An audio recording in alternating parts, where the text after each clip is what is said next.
సమ్మె విరమించేందుకు ఉదయం వరకు గడువు ఇచ్చినా పట్టించుకొని రహదారి రవాణా సంస్థ కార్మిక సంఘాలపై ఉన్నత న్యాయస్థానం మండిపడింది. వారికి కారణాలు తెలపాలంటూ తాకీదులిచ్చింది. కోర్టు ధిక్కరణ కింద ఎందుకు కేసు నమోదు చేయకూడదని కార్మిక సంఘాలను ప్రశ్నించింది. కార్మిక సంఘాలపై చర్యలు తీసుకోవాలని రహదారి రవాణా సంస్థ యాజమాన్యాన్ని ఆదేశించింది. చర్చలు జరుపుతున్నందున ప్రస్తుతం సమ్మె విరమించలేమని కార్మిక సంఘాలు ఉన్నత న్యాయస్థానానికి తెలిపాయి. కోర్టు వేసవి సెలవులు ముగిసే వరకు విచారణ వాయిదా వేసింది.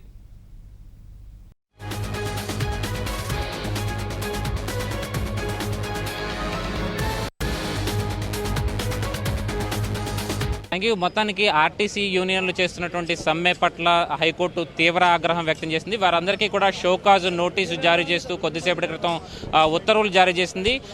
మిమ్మల్ని ఎందుకు అరెస్ట్ చేయకూడదో చెప్పాలని చెప్పి కూడా హైకోర్టు వాళ్ళని ప్రశ్నిస్తూ ఈ షోకాజ్ నోటీసు జారీ చేసింది. అయితే ప్రస్తుతానికైతే ప్రత్యామ్నాయ చర్యలు చేపట్టాలని ఇరు రాష్ట్ర ప్రభుత్వాలకు అలాగే ఆర్టీసీ యాజమాన్యానికి కూడా సూచనలు జారీ చేసింది. ఈ మేరకు ఆదేశాలు కూడా జారీ చేసింది హైకోర్టు. కొద్దిసేపటి క్రితం justice K C Banu, justice M S K జైస్వాల్తో కూడినటువంటి ధర్మాసనం దీనిపైన పూర్తిస్థాయిలో విచారణ జరిపింది. ఆర్టీసీ కార్మిక యూనియన్లు ఇప్పటికీ సమ్మె విరమించకపోవడంపై హైకోర్టు ధర్మాసనం తీవ్రంగా ఆగ్రహం వ్యక్తం చేసింది.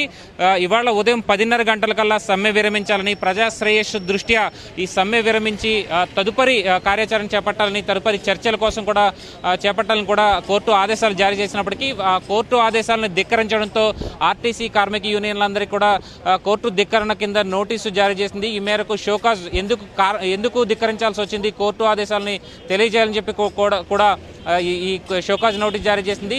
ఈ షోకాజ్ నోటీస్ అనంతరం ప్రత్యామ్నాయ ఏర్పాట్లు కూడా చేయాలని చెప్పి అటు ఆర్టీసీ యాజమాన్యాన్ని ఇటు రెండు తెలుగు రాష్ట్రాల ప్రభుత్వాలను కూడా ఆదేశించింది.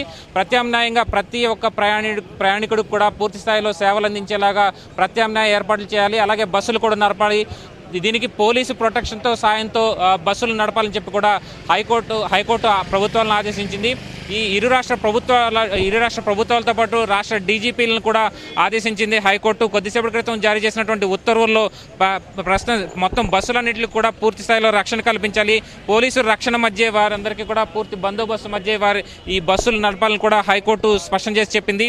అయితే ఈ ప్రస్తుతానికి తాము చర్చలు జరుపుతున్నాం మరికొంత సమయం ఇవ్వాలని చెప్పి కూడా హైకోర్టును యూనియన్లు మరికొంత సమయం అడిగాయి. అయితే ఇప్పటికే తాము గడువు 9వ తేదీనే మధ్యంతర ఉత్తర్వులు జారీ చేసినప్పటికీ వారంతా కూడా సమ్మె విరమించకపోవడం, అలాగే నిన్న జరిగినటువంటి విచారణ సందర్భంగా కూడా వారికి గడువు ఇచ్చినప్పటికీ కూడా వారు బేఖాతరు చేయడంతో తీవ్రంగా ఆగ్రహం వ్యక్తం చేసిన హైకోర్టు ఈ మేరకు వారందరికీ కూడా షోకాజ్ నోటీస్ జారీ చేస్తూ ఎందుకు అరెస్టు చేయకూడదు, ఎందుకు క్రమశిక్షణ చర్యలు తీసుకోకూడదో చెప్పాలంటే కూడా వారికి సూచించింది. అలాగే ఇదే సమయంలో ఆర్టీసీ యాజమాన్యానికి కూడా వారికి క్రమశిక్షణ చర్యలు ఎందుకు తీసుకోకూడదో క్రమశిక్షణ చర్యలు తీసుకునేలా కూడా చేయాలని చెప్పి కూడా సూచించింది.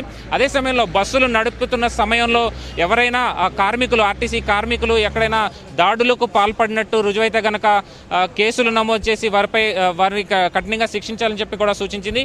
అలాగే ప్రత్యేకంగా ఆంధ్రప్రదేశ్ జారీ చేసినటువంటి జీవో నెంబర్ 14 ఎస్మా ప్రకారం కూడా అటువైపు ఆంధ్రప్రదేశ్లో ఉన్నటువంటి ఆర్టీసీ కార్మికుల పైన కూడా చర్యలు తీసుకునేలాగా చర్యలు చేపట్టాలని కూడా ఆంధ్రప్రదేశ్ ప్రభుత్వాన్ని ఆదేశించి, అయితే ఈ ఎస్మా చట్టం తెలంగాణలో వర్తించదని చెప్పి వారి తరఫు యూనియన్ల తరఫు న్యాయవాదులు కోర్టు దృష్టికి తీసుకొచ్చారు. అయితే ప్రస్తుతం ఆంధ్రప్రదేశ్ జారీ చేసినటువంటి ఎస్మా చట్టం ప్రకారం ఎస్మా జీవో అక్కడ మాత్రమే వర్తించే అవకాశం ఉంది. అందుకనే అక్కడ చర్యలు తీసుకునేలా కూడా కార్యాచరణ చేపట్టాలని కూడా ఆంధ్రప్రదేశ్ ప్రభుత్వాన్ని హైకోర్టు సూచించింది. ఇలా మొత్తం మీద కోర్టు ధిక్కరణ కింద వారిపై సివిల్ కంటెంప్ట్ కింద తీవ్రంగా ఆగ్రహం వ్యక్తం చేసినటువంటి కోర్టు వారిపై చర్యలకు ఉపక్రమించిందని చెప్పాలి. వారికి నోటీసు జారీ చేస్తూ వారిపై క్రమశిక్షణ చర్యలు, చట్టపరంగా చర్యలు ఎందుకు తీసుకోకూడదో తెలపాలని వారికి సూచిస్తూ ఈ తదుపరి విచారణను వేసవి సెలవుల విరామాంతరానికి వాయిదేసింది. అప్పట్లోగా ఈ సమ్మెకు సంబంధించి ప్రత్యామ్నాయ ఏర్పాట్లకు సంబంధించి పూర్తి స్థాయిలో నివేదిక సమర్పించాలని రెండు రాష్ట్ర ప్రభుత్వాలను ఆదేశించింది.